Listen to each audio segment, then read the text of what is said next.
Hello दोस्तों, आज के वीडियो में आपका स्वागत है।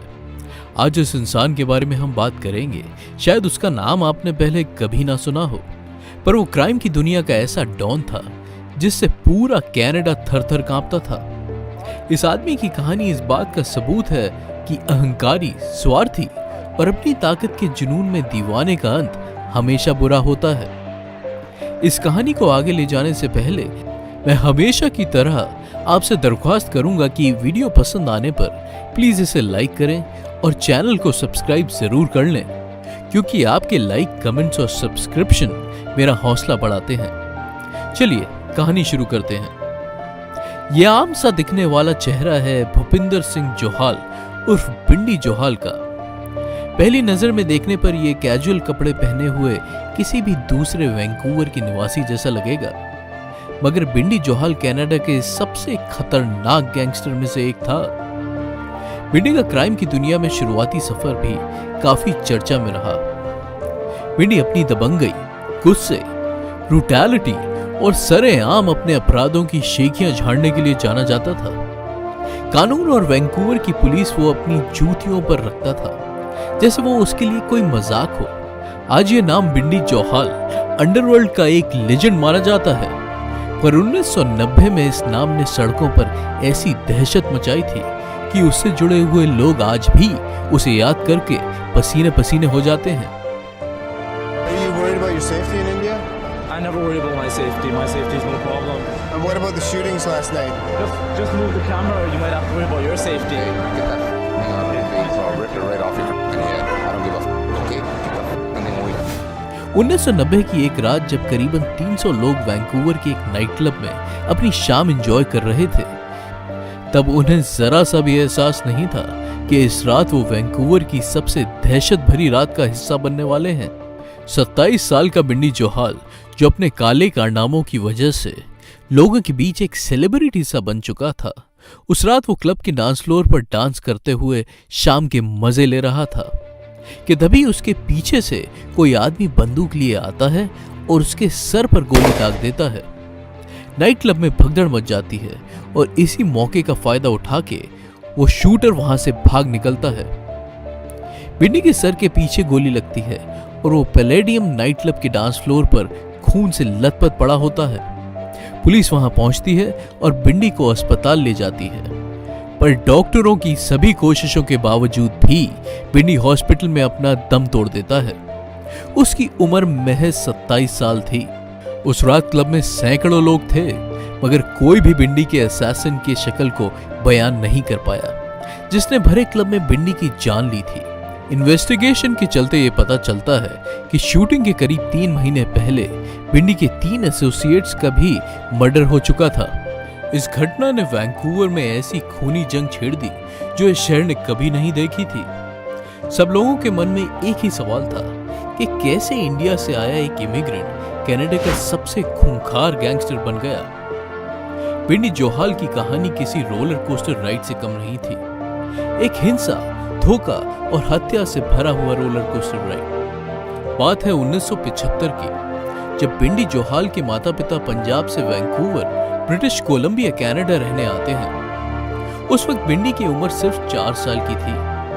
बचपन से ही बिंडी का बर्ताव नॉर्मल बच्चों जैसा नहीं था। उसे कायदा और कानून सिखाने वाले, चाहे वो उसके टीचर्स हो, पुलिस या फिर उसके माँ बाप, ना तो पसंद आते थे, ना वो उनकी इज्जत किया करता था। छोटी उम्र में ही बिंडी के बर्ताव पर उसके टीचर्स ने चिंता जताई और जाहिर किया कि बिंडी को अपनी की गई गलतियों का कोई पछतावा नहीं है। सिर्फ 16 साल की उम्र में ही बिंडी को 60 दिन के लिए जेल भेजा गया, जब उसने अपने ही स्कूल के वाइस प्रिंसिपल को इतनी क्रूरता से पीटा कि उन्हें कई हफ्ते हॉस्पिटल में बिताने पड़े, जिसमें से पहले कुछ हफ्ते उन्हें इमरजेंसी में रखा गया।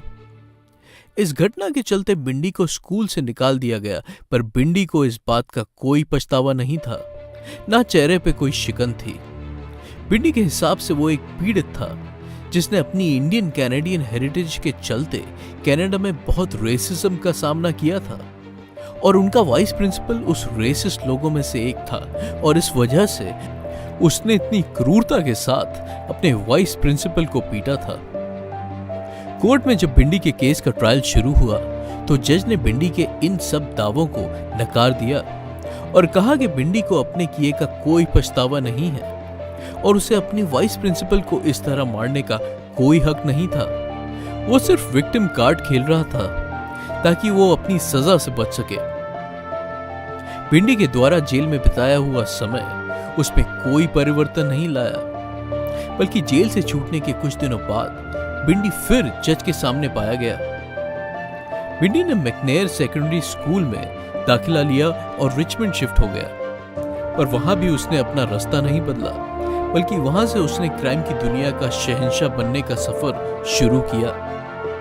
वहां भी उसकी किसी से नहीं बनती थी और अपने गुस्से में उसने एक बार फिर अपने टीचर की गाड़ी पर अटैक किया। इस बार उसने बेसबॉल से गाड़ी के शीशे पर वार किया और शीशा चकनाचूर हो गया। हालांकि गनीमत है कि किसी को चोट नहीं आई। आपको ये जानकर हैरानी होगी, पर बिंडी एक इंटेलिजेंट युवा था और उसने स्कूल बहुत अच्छे नंबरों के साथ पास किया था। स्कूल के बाद बिंडी ने कॉलेज में एडमिशन लिया, पर पहले सेमेस्टर के बाद ही कॉलेज छोड़कर उसने क्राइम में करियर बनाना शुरू कर दिया। उसने लोकल हिस्पैनिक गैंग जिसका नाम लॉस डायबलोस, जिसका मतलब द डेविल्स था, उसको ज्वाइन कर लिया। बिंडी के गैंग ज्वाइन करते ही इंडो कैनेडियन लोगों की तादाद गैंग में बढ़ने लगी और वो इस हद तक बढ़ गई कि गैंग का नाम बदलकर पंजाबी माफिया कर दिया गया। बिंडी का रोल गैंग में एक हिटमैन का था। वो जिमी और रॉन दोसांझ के लिए काम किया करता था। दोसांझ ब्रदर्स के इशारे पर वो किसी को भी ब्रूटली मर्डर कर सकता था। इंसान की जान लेना बिंडी के लिए आम बात हो चुकी थी। 1991 में बिंडी को गैंग का सरगना बनने का मौका तब मिला जब जिमी को लोकल ड्रग डीलर के मर्डर के लिए जेल हो गई। बिंडी ने पंजाबी माफिया को नई ऊंचाइयों तक ले जाने की कसम खाई। वो इलेक्ट्रॉनिक से लदे हुए ट्रक को लूट करके उसे ब्लैक मार्केट में बेचा करता था। उस वक्त बिंडी गैंग का सालाना टर्नओवर $4 मिलियन से भी ज्यादा था, पर बिंडी का सबसे बड़ा दुश्मन या कमजोरी उसका गुस्सा था और वो इतना सेल्फिश और बेकदर था कि अपने गैंग मेंबर्स भी उससे कतराते थे। एक पुलिस ऑफिसर बताता है कि बिंडी बहुत ही खुदगर्ज इंसान था। उसको किसी के प्रति कोई लगाव नहीं था और वो अपने साथियों को पहले से ही समझा चुका था कि वो बिजनेस पार्टनर्स ही हैं, ना कि कोई दोस्त। बिंडी को लोग पसंद नहीं थे। बिंडी बलबुट्टर, जो उसके साथ का एक एसोसिएट था, उसे पहली बार जेल में मिलता है। बलबुट्टर एक इंटरव्यू में बताता है कि पंजाबी माफिया अब तक पूरे कनाडा में 10 से ज्यादा कत्ल कर चुका था। वो कबूलता है कि उसने अपने बॉस बिंडी के साथ मिलकर बहुत से दिल दहला देने वाले कत्लों को अंजाम दिया है। बिंडी ने अपने घर वालों को भी नहीं बख्शा। उसने अपने ब्रदर इन लॉ पर हमला करवाया, पर वो बच गया। पर यह किस्मत बिंडी के कजन रॉबी कंडाला की नहीं थी, जिसको बिंडी ने अपने छोटे भाई की मौत के बदले लेने के लिए मार डाला। बिंडी ने अपने हिटमैन की टीम को नाम दिया द एलीट, जिसमें सिर्फ उसकी तरह इंडो कैनेडियन मेंबर्स हुआ करते थे। एलीट ने 5 साल में 25 से ज्यादा लोगों का मर्डर किया था और बड़ी शान से खुलेआम मीडिया पर उसका बखान भी किया करते थे। कुछ समय बाद बिंडी और उसके बॉस दोसांझ ब्रदर्स के बीच अनबन होनी शुरू हो गई। फरवरी 1994 में बिंडी को अपने रास्ते से हटाने के लिए जिमी दोसांझ ने $230,000 में एक हिटमैन हायर करता है, पर जिमी के द्वारा हायर किया हुआ हिटमैन बिंडी से जाकर मिल जाता है और बिंडी से ज्यादा पैसे लेकर जिमी को असैसिनेट कर देता है।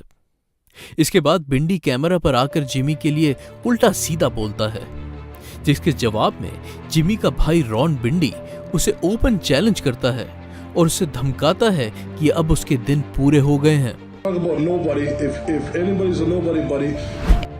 अप्रैल 1994 के एक दिन रॉन अपना पिकअप ट्रक लेकर वैंकूवर की रोड्स पर निकलता है और जब वो रेड लाइट पर जाकर रुकता है तो उसके पिकअप ट्रक के बगल में एक गाड़ी आकर रुकती है।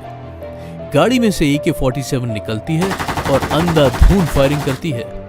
कई गोलियां सीधा रॉन के चेहरे पर लगती है और उसकी मौके पर ही मौत हो जाती है। कुछ हफ्ते बाद ही बिंडी के पड़ोसी ग्रेग, जो कि अपने घर के बाहर अपने कुत्ते को टहलाने के लिए निकलता है, उसको शॉटगन से ढेर कर दिया जाता है। यह एक मिस आइडेंटिटी का केस था, जहां ग्रेग को बिंडी समझ के मौत के घाट उतार दिया गया था। इस घटना के अगले ही दिन बिंडी को रॉन और जिमी दोसांझ के मर्डर के लिए अरेस्ट कर लिया जाता है। यही नहीं, बिंडी के साथ gunman Sarbjit Gill, Rajinder, Big Raj, Benji, Michael Kim Bundai, Preet Sarbjit Gill and Kim Phil Ho Suk को भी गिरफ्तार कर लिया जाता है। यह केस किसी बॉलीवुड मूवी से अलग नहीं था। यह केस कनाडा के 300 सालों के इतिहास में सबसे महंगा केस था। It's something we have never in the city of Vancouver ever had to deal with before. क्योंकि इसमें लगने वाली सिक्योरिटी पहले कभी नहीं देखी गई थी। किसी ने सोचा भी नहीं था कि इतना सब होने के बावजूद भी बिंडी और उसका brother in law Sarabjit Gill दोनों केस से बरी हो जाएंगे। उनके बरी होने के कुछ वक्त बाद ही सामने आता है सरबजीत गिल का अफेयर ज्यूरी में बैठी गिलियन केस के साथ, जो पिछले 6 साल से चल रहा होता है, जिसके चलते वो दोनों सजा से बच पाते हैं। गिल को ऑब्स्ट्रक्शन ऑफ जस्टिस के चलते 6 साल की सजा होती है और गिलियन को 18 महीने की। पर बिंडी के खिलाफ अपील्स होने के बावजूद भी वो केस से बरी हो जाता है।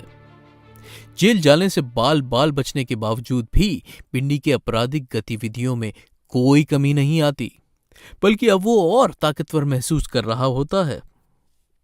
अक्टूबर 25, 1996 को Bindy Chinese triad gangster Randy Chen को अपने आदमियों से किडनैप करवाता है और 2 दिन गाड़ी की डिक्की में रखता है।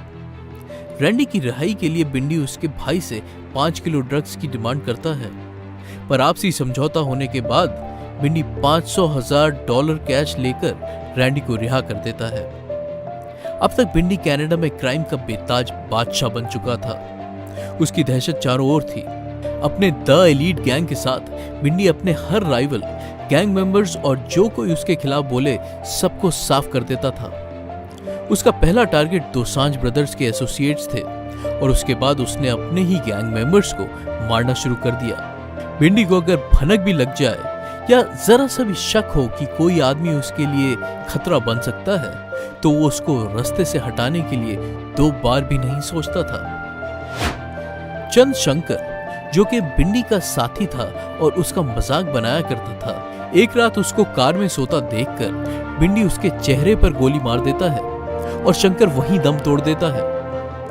यही नहीं, एक और साथी डॉनी मान, जो क्राइम की दुनिया को छोड़ना चाहता था, उसे सबक सिखाने के लिए बिंडी उसे इतना मारता है कि वो बेहोश हो जाता है। पर वो वहीं नहीं रुकता, वो उसके चेहरे पर गोली मारकर उसकी जान ले लेता है। बिंडी की दहशत का अंत 20 दिसंबर 1998 की रात पैलेडियम नाइट क्लब में असैसिन के हाथों गोली खाने से होता है। बिंडी 27 साल की उम्र में क्राइम की दुनिया का लेजेंड बन गया था। वो पढ़ने में अच्छा था, पर उसने क्राइम का रास्ता चुना। उसकी माँ की माने तो उन्होंने उसमें सिर्फ 2 इमोशंस देखे थे, बेहद गुस्सा और सन्नाटे भरी खामोशी। बिंडी की लाइफ पर बहुत सारी डॉक्यूमेंट्रीज और मूवीज बनी हैं और उन पर यह इल्जाम है कि इन मूवीज और डॉक्यूमेंट्रीज ने अंडरवर्ल्ड को बहुत ही रोमांटिक और एक्साइटिंग तरीके से पेश किया है। पर सच्चाई यह है कि बिंडी जिससे भी मिला उसको अपना दुश्मन ही बनाया। यही उसकी जिंदगी का आखिरी सच था जो उसको ले डूबा। हो सकता है बिंडी के जीवन से लोग प्रेरित होते हों, पर मैं अपने वीडियो के जरिए उनसे अनुरोध करूंगा कि बिंडी कोई हीरो नहीं बल्कि एक खलनायक था। शायद ब्रिटिश कोलंबिया का सबसे ज्यादा नफरत किया जाने वाला इंसान भी, जो बहुत दर्दनाक हत्या में मारा गया। बुराई का अंत बुरा ही होता है। और इसी मैसेज के साथ मैं आपसे आज इजाजत लेता हूं। वीडियो आपको कैसा लगा मुझे कमेंट्स में लिखकर जरूर बताइएगा और वीडियोस को लाइक और चैनल को सब्सक्राइब जरूर कीजिएगा। धन्यवाद।